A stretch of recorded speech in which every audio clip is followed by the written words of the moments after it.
Situation 1.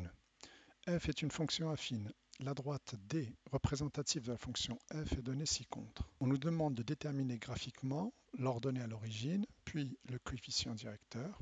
Et enfin, dans la question 2, on nous demande d'en déduire l'expression de la fonction f. Alors, un peu de cours d'abord. Une fonction affine, f, où s'écrit sous la forme d'un coefficient fois x, c'est-à-dire a fois x, plus b. A représente le coefficient directeur qui se traduit graphiquement par un rapport de deux déplacements. Donc A, c'est le rapport de deux déplacements. Un déplacement qui est vertical, soit vers le haut, soit vers le bas, sur un déplacement qui est horizontal, soit vers la gauche ou vers la droite. Pour rappel, on a dit que lorsqu'on se déplace vers le haut, c'est compté positivement. Lorsqu'on se déplace vers le bas, négativement.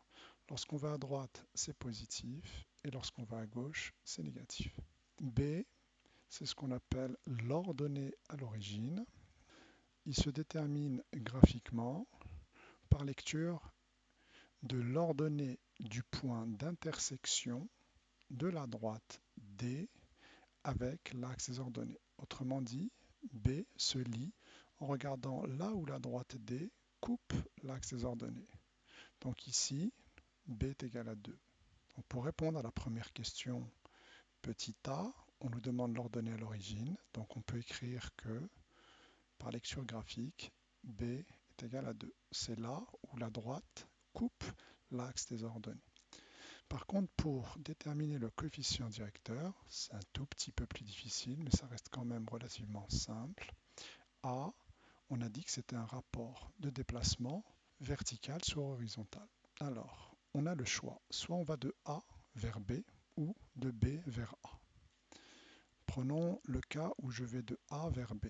Pour aller de A vers B, je descends de 1, 2, 3 vers le bas. Donc je suis descendu, donc ça compte négativement, je suis descendu de 3. D'accord? Ensuite, je me suis déplacé vers la droite de 1, 2, 3, 4, 5. Donc je me suis déplacé ici de 5. Donc je me suis déplacé vers la droite de 5. On a dit que lorsqu'on descendait, c'était compté négativement. Donc là, c'est comme si j'avais moins 3. Et quand je vais vers la droite, c'est compté positivement. Donc 5. Conclusion, notre coefficient directeur est égal à moins 3 sur 5. Deuxième et dernière question, on nous demande de déterminer l'expression de f de x. Il suffit de remplacer. On a trouvé notre coefficient directeur qui valait moins 3 cinquièmes. Donc là, j'écris moins 3 sur 5. Et pour notre ordonnée à l'origine, on a trouvé 2.